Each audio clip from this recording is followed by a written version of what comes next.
Hello. आप लोग सब अच्छे होंगे ना। अब धीरे धीरे सब बीमारी दूर होने लगी है।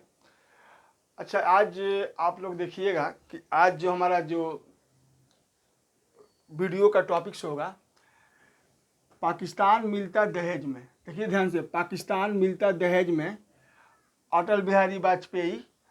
और ये देखिए, अटल बिहारी वाजपेयी तो हमारे पूर्व प्रधानमंत्री रह चुके हैं, स्वर्गीय है। ठीक है। अब देखिए, इनका जन्म 25 दिसंबर 1924 ईस्वी को ग्वालियर यानी मध्य प्रदेश के ग्वालियर में हुआ था। माता पिता देखिए, इनकी माता का नाम कृष्णा देवी और पिता का नाम कृष्ण बिहारी वाजपेयी। तो ये कितना मिलता जुलता नाम है इनका, माता और पिता दोनों का। वैवाहिक जीवन देखिए अटल बिहारी वाजपेयी जी का, तो इन्हें ये अविवाहित थे, मतलब ये शादी नहीं किए थे। लेकिन बीएन कौल की दो बेटियों को इन्होंने, जिनका नाम था नमिता और नंदिता, इन दोनों बेटियों को इन्होंने गोद लिया था। ठीक। अब आइए इनका आगे का।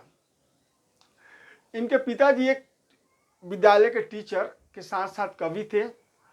और अटल बिहारी वाजपेयी साहब भी अपने विद्यार्थी जीवन में बहुत अच्छे से स्टडी किए थे।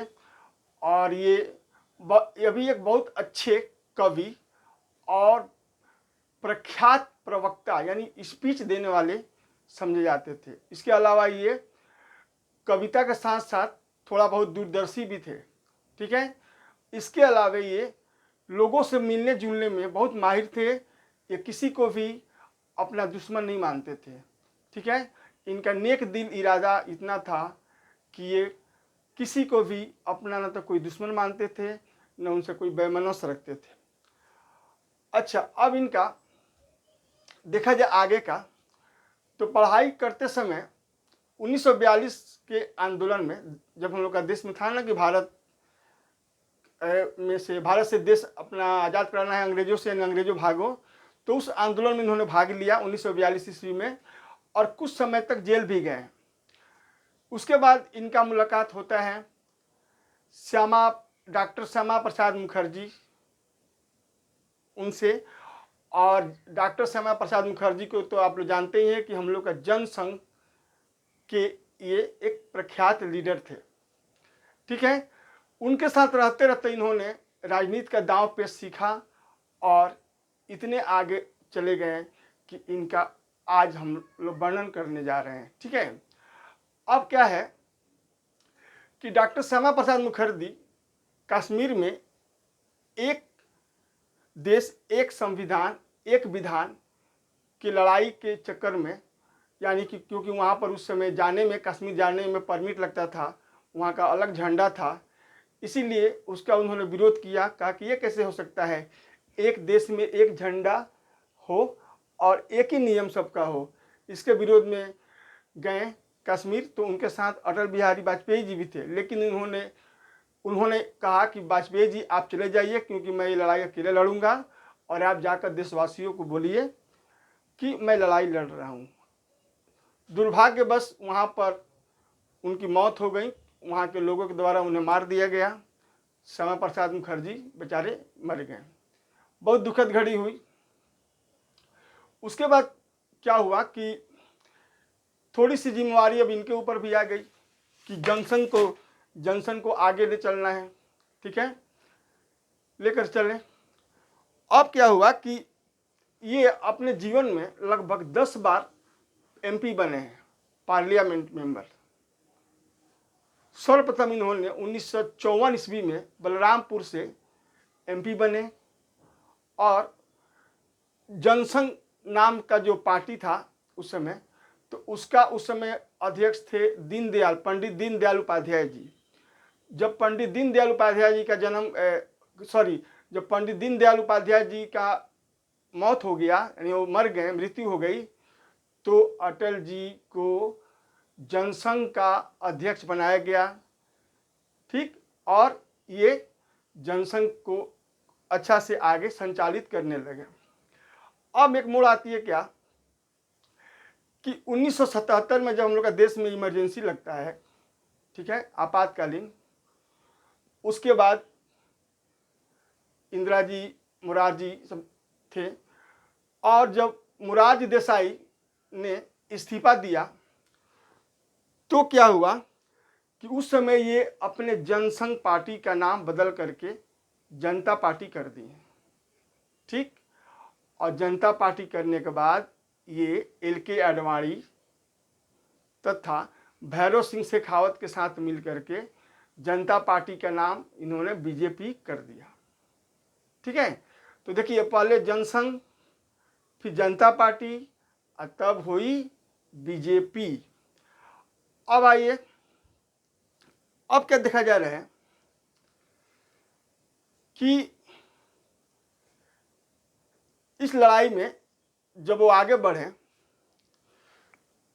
तो ये इतने ना मिलनसार आदमी थे। देखिए हम बताएं ना कि मिलनसार, कि एक बार जब देश में हम लोग का कांग्रेस पैसे बहुत सालों तक शासन की है, तो जब कांग्रेस का शासन था उस समय यूएनओ यानी संयुक्त राष्ट्र संघ में इंडिया का रिप्रेजेंटेटिव करने के लिए इन्हें भेजा गया था, यानी वाजपेयी जी को। और वाजपेयी जी वहाँ पर गए तो देखिए कांग्रेस सेंट्रल में राज्य करती है और ये अगेंस्ट पार्टी है, लेकिन इनको रिप्रेजेंटेटिव के रूप में भेजा गया। ये इतने मिलनसार थे। ये गए और वहाँ पर जा कर के इन्होंने धोती पहनते हुए हिंदी में सर्वप्रथम भाषण दिया था। याद रखना कि हिंदी में भारतीय देश का कोई भी नेता या प्रधानमंत्री, स्वर्गीय को या भूतपूर्व प्रधानमंत्री भाषण दिए हैं तो वो हमारे वाजपेयी जी हैं।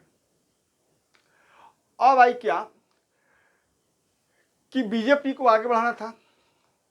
तो बीजेपी को जब आगे बढ़ाना था तो 1984 के इलेक्शन जब हुई तब क्या हुआ कि ये बीजेपी मात्र 2 सीट लेकर के पार्लियामेंट में अपनी उपस्थिति दर्ज कराई थी। इसके बाद इतना ये मेहनत किए, इतना मेहनत किए।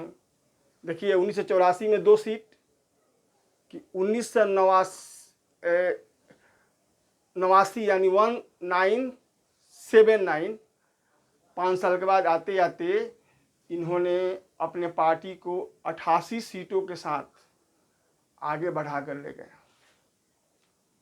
ठीक है, अब आया जाए इनका प्रधानमंत्री के रूप में कार्यकाल। ये एक बहुत जुझारू नेता थे। ठीक है, और कभी भी किसी से मिलनसार तरीके से बात करते थे और ये बोलते थे कि एक राजा को अपने राज्य में प्रजा के साथ कैसी नीति अपनानी चाहिए। अब क्या हुआ कि 1996 में ये मात्र 13 दिन के लिए प्रधानमंत्री चुने गए थे। ठीक है, उसके बाद इन्हें फिर 1996 के बाद 98 तक जाते जाते इन्हें फिर 13 महीना का प्रधानमंत्री चुना गया। यानी कि इनके शरीर यानी इनके जीवन में 13 शब्द का जो उल्लेख है ना वो बार बार मतलब आता है। ठीक है बाबू, अच्छा अब सुन लो। अब क्या हुआ कि इसके बाद 1998 में ये 13 महीने तक चुने हुए थे। उसके बाद हुआ क्या कि 1998 के इलेक्शन जब हुआ, ठीक है बाबू, उसके बाद ये 5 साल के लिए, यानी इनका कार्यकाल 2004 में ख़त्म हुआ था। और उसी समय 1999 में इन्होंने प्रधानमंत्री रहते हुए राजस्थान के पोखरण में 5 ठो न्यूक्लियर टेस्ट किया, जिनके साथ में हमारे देश के प्रसिद्ध वैज्ञानिक अब्दुल कलाम साहब भी थे। ठीक, अच्छा अब आया जाए कि इनके साथ कुछ रोचक तथ्य भी है। तब हमको मालूम है कि ये हेडिंग देख करके आप लोग बेचैन होंगे कि क्या बात है भाई कि इसका हेडिंग ऐसा है, तो मैं वो भी बताने जाऊंगा। लेकिन अब देखिए कुछ इनकी बातें। जो कि मतलब हंसाने वाली बात है। ठीक है, एक बार इंदिरा गांधी बोली थी कि मैं जनसंघ को 5 मिनट में समाप्त कर दूंगी। ठीक, तो पहले पत्रकार, आज भी तो पत्रकार लोग पूछते रहते हैं, जब पत्रकारों ने पूछा कि क्या बात है अटल जी, ऐसे ऐसे बात है, तो वो मजाक में बोले कि इंदिरा गांधी तो अब 5 मिनट में तो अपनी बाल नहीं संभाल सकती है, तो 5 मिनट में जनसंघ को कैसे खत्म कर सकती है। फिर एक बार रामविलास पासवान साहब ने पूछा कि आप लोग क्या बीजेपी करते हैं, क्योंकि इसमें राम का शब्द ही नहीं है। देखिए, मैं रामविलास पासवान, यानी राम मेरे शब्द नाम में जुड़ा हुआ है। तो उनका भी जवाब देते हुए हंसमुख मुख से बोले कि देखिए रामविलास जी, हराम में भी तो राम है। ठीक, तो इसका मतलब क्या कि राम का रहना हर जगह जरूरी है। और एक रोचक कहानी मैं सुना रहा हूँ। हम लोग की पश्चिम बंगाल की जो ममता दीदी है, उस समय इनके शासनकाल में रेलवे मिनिस्टर हुआ करती थी, और कभी कभी उनका तेवर ऐसे ही गर्म रहा करता था। ठीक है, ये लेकिन महिलाओं को बहुत सम्मान करते थे, ये बात मानना पड़ेगा, महिलाओं को बहुत सम्मान करते थे, ये कोई दो राय नहीं है। ये दीदी के तेवर से थोड़ा सा ये हो करके अचानक बिना बतलाए दीदी के घर काली घाट चले आए। उस समय दीदी नहीं थी, ममता दीदी नहीं थी, उनकी माँ थी। तो उनकी माँ से बोले कि देखिए, आपकी बेटी जो है ना बहुत शरारती करती है, बहुत शरारती है, मुझे बहुत तंग करती है। ठीक है, जब उनकी माँ उन्हें ममता दीदी को बाद में बताई, क्योंकि उस समय ममता दीदी घर पर नहीं थी, तो ममता दीदी का भी मन पिघल गया, और ममता दीदी तुरंत उनको फ़ोन की और उसके लिए माफ़ी मांगी कि मैं घर पर नहीं थी और आप अचानक मेरे घर आ गए थे। ठीक है, तो इनके साथ ऐसे कुछ था। अच्छा, अब क्या है कि बाबू देखो टॉपिक्स, ये पाकिस्तान मिलता दहेज में कैसे। तो देखो एक बात बताते हैं तुम लोग को कि नवाज शरीफ जब पाकिस्तान के प्रधानमंत्री थे, ठीक है, तो उनके कार्यकाल में ये झगड़ा जो था कश्मीर का या इंडिया पाकिस्तान में शांति के लिए क्या किए कि ये खुद पहल करके लाहौर यानी अमृतसर से लाहौर तक, ठीक है, एक बस सेवा शुरू करने का पहल किए। तो ये देखिए बाबू, 16 मार्च 1999 ईस्वी को अपने तरफ से पहल करते हुए ये खुद बस में बैठ करके लाहौर पहुंचे थे, और उधर से नवाज शरीफ और उनका डेलीगेट आ गया था, इधर से भी डेलीगेट गया था। तो रोचक तथ्य किस लिए है मैं बता रहा हूं कि वहां खुद इन्होंने कहा कि भाई कश्मीर को कैसे सल्टाया जाए, क्योंकि कश्मीर हम लोग का बीच का एक तो कांटा बना हुआ है, बार बार कश्मीर कश्मीर आप लोग भी रटते रटते सुबह शाम, आप लोग भी कान, आपका लोग भी मुंह दर्द हो गया होगा, हम लोग का भी कान पक गया है। तो इसको कैसे सॉल्व किया जाए भाई।